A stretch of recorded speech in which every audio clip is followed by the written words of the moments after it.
Okay, good morning students. How are you all? How are you?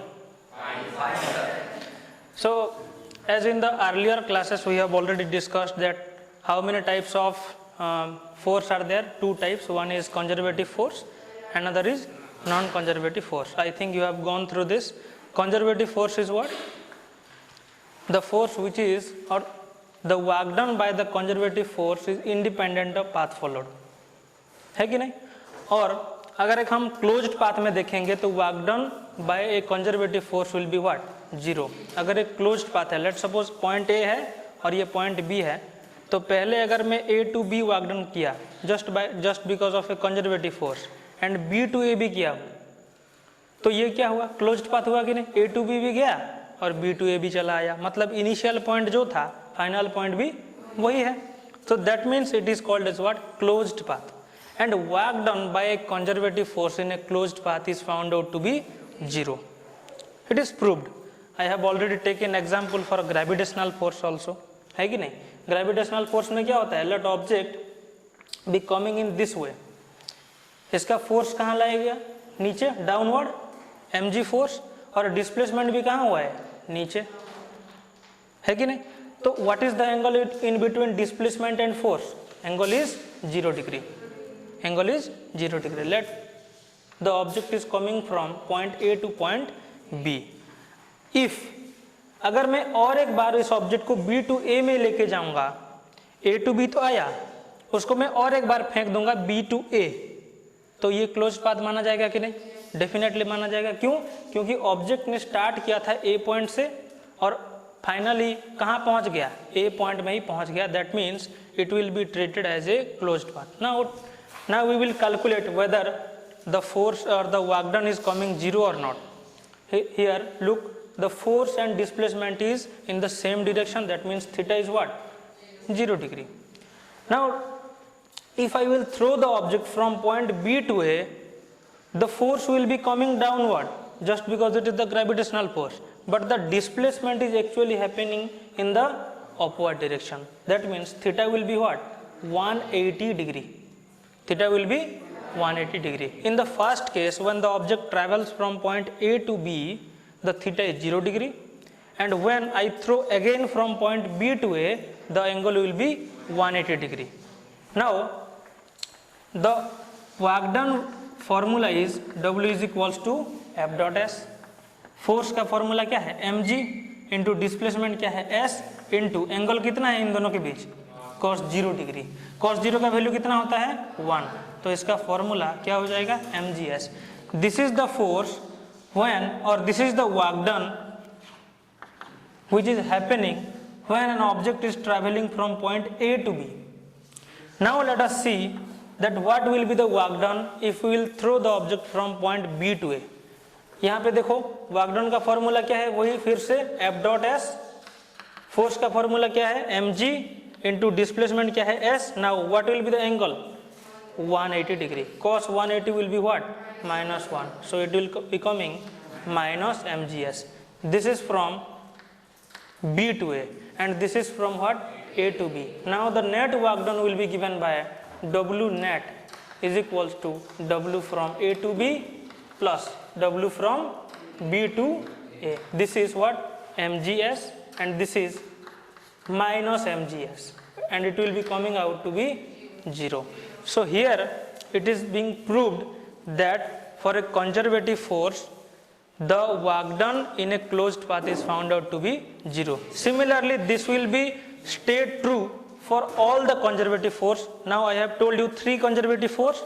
I have done the proof for the case of gravitational force, but there are rest 2. What are those? Spring force is there. Another one is electrostatic force. So for all the 3 forces, the work done by the conservative force in a closed path, it will be coming 0 for all the conservative force, not only for the gravitational force. For all the conservative force this thing will be same. That means work done in a closed path will be found out to be 0. Now let us come to spring force. Now what is spring force? I think everybody must have encountered what spring is. है कि नहीं? सो ये spring क्या है, जो pen में use होता है और जो बाइक के सस्पेंशन में यूज होता है, and even for the train suspension also we are using what, spring, है कि नहीं? सो यहाँ पे क्या होता है, एक स्पाइरल पाथ में क्या होता है, एक हम जो इलास्टिक मटेरियल है उसको इम्प्लांट करते हैं, ताकि अगर जर्किंग हो तो ज़्यादा जर्किंग ना हो, स्प्रिंग उसको क्या कर देगा, रिड्यूस कर देगा वो जर्किंग को, है कि नहीं? Now late so we will now see how the spring force will be coming, or how the spring experience, or how the spring apply a force on an object which is connected to it. Now here it is a rigid support,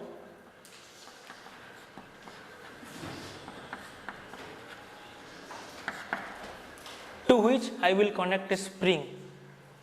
Okay, so this is a spring and a mass is also connected to it having mass m, Now ये एक situation है जहाँ पे ये spring क्या है, relaxed position पे है, ना कि इसके ऊपर कोई भी फोर्स अप्लाई किया गया है, ठीक है?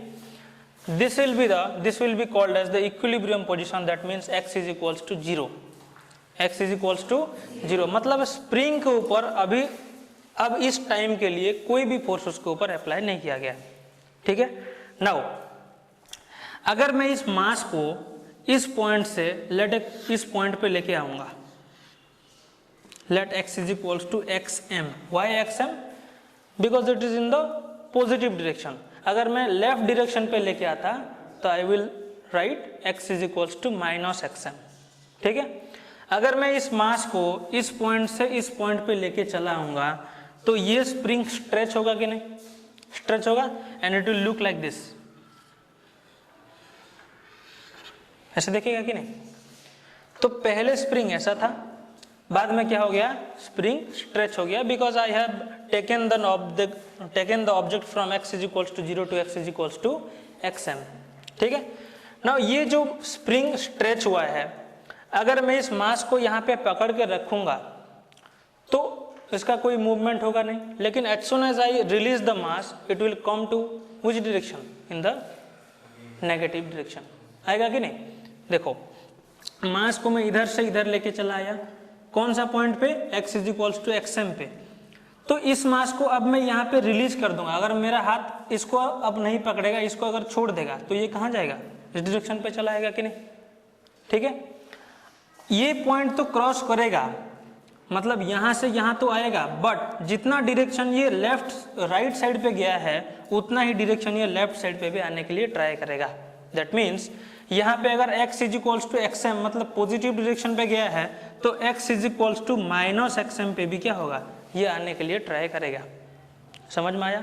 नाउ ये जो फोर्स रेस्पॉन्सिबल है, मतलब पहले तो मैं इस मास को इधर से पॉजिटिव डायरेक्शन पे लेके चला आया, नाउ अगर एक फोर्स रेस्पॉन्सिबल हो रहा है इस ऑब्जेक्ट को यहाँ से मीन पोजीशन पे तो लेके आया, इन एडिशन टू दिस ये x is equals to minus xm point पे भी लेके चला आया है। समझ में आया? तो a force which causes the object to move from x is equals to xm to x is equals to minus xm, this force is known as what, restoring force. This force is known as what, restoring force. मतलब देखो अगर मैं पूरा first case में मास को equilibrium position पे रखा, इसको मैं डिस्प्लेस किया from x is equals to 0 to x is equals to xm, तो मैं क्या किया, इसको पॉजिटिव डायरेक्शन पे क्या किया, डिस्प्लेसमेंट किया हूँ। अगर मैं यहाँ से इसको रिलीज कर दूंगा तो ये मुझे बताओ कहाँ जाएगा, मीन पोजीशन पे तो आएगा, बट यहाँ से जितना गया है उतना ही नेगेटिव डायरेक्शन पे आने के लिए ट्राई करेगा। नाउ अगर मैं यहाँ पे इसको छोड़ दिया तो एक फोर्स तो रेस्पॉन्सिबल है इधर से इधर ले जाने के लिए, that force is known as what, restoring force. ठीक है, ये देखो मैं डिस्प्लेसमेंट कहाँ किया, पॉजिटिव डायरेक्शन पे किया, फोर्स इसको कहाँ ले जाना चाहता है, नेगेटिव डायरेक्शन पे लेके जा रहा है। मतलब डिस्प्लेसमेंट और फोर्स के बीच पूरा ऑपोजिट नेचर का है कि नहीं? मैं अगर डिस्प्लेसमेंट लूंगा राइट साइड पे तो फोर्स कहाँ लगेगा, लेफ्ट साइड पे। सिमिलरली अगर मैं इस मास को पॉजिटिव साइड ना लेके अगर लेफ्ट साइड लेके जाता, मतलब लेफ्ट साइड पे लेके जाता, नेगेटिव डायरेक्शन पे लेके जाता, तो ये मास को मैं क्या करता, इधर थोड़ा प्रेस करता, तो ये स्प्रिंग क्या हो जाता, कॉम्प्रेस होता है कि नहीं, ऐसे कॉम्प्रेस होगा। तो ये कॉम्प्रेस होने के बाद अगर इधर मैं छोड़ दूंगा तो ये मास कहाँ आने के लिए ट्राई करेगा, राइट साइड पे, मेन पोजीशन पे तो आएगा, बट जितना भी लेफ्ट डायरेक्शन पे गया है उतना ही राइट डायरेक्शन पे आने के लिए ट्राई करेगा कि नहीं। ना इस केस में देखो ऑब्जेक्ट का डिस्प्लेसमेंट कहाँ हुआ है, लेफ्ट साइड पे, फोर्स कहाँ लगा है, राइट साइड पे। समझ में आया, ऑब्जेक्ट का डिस्प्लेसमेंट हुआ है लेफ्ट साइड पे, फोर्स कहाँ लगा है, राइट साइड पे। But in this case object का डिस्प्लेसमेंट कहाँ हुआ था, राइट साइड पे, फोर्स कहाँ लग रहा है, लेफ्ट साइड पे। सो यहां से पता चल रहा है कि जो स्प्रिंग फोर्स होगा वो डिस्प्लेसमेंट के साथ ऑपोजिट नेचर का होगा, है कि नहीं। अगर डिस्प्लेसमेंट हो रहा है राइट साइड पे तो फोर्स लगेगा लेफ्ट साइड पे, अगर डिस्प्लेसमेंट हो रहा है लेफ्ट साइड पे तो फोर्स लगेगा राइट साइड पे। और जो फोर्स रेस्पॉन्सिबल है इसको मूवमेंट करवाने के लिए, that force is known as what, restoring force. Now देखो मैं अभी बताया कि जितना इसका डिस्प्लेसमेंट होगा उतना ज्यादा फोर्स लगेगा कि नहीं। Now let us take an example, ये मास को मैं सपोज 10 सेंटीमीटर लेके आया राइट साइड पे, कितना सेंटीमीटर लेके आया, 10 सेंटीमीटर। तो जितना फोर्स लगेगा, अगर मैं नेक्स्ट केस पे इसको 20 सेंटीमीटर लेके आऊंगा तो फोर्स इससे ज्यादा लगेगा या कम लगेगा, ज्यादा लगेगा कि नहीं। देखो इस मास को मैं पहला केस में 10 सेंटीमीटर लेके आया, स्ट्रेच किया तो एक फोर्स लगेगा।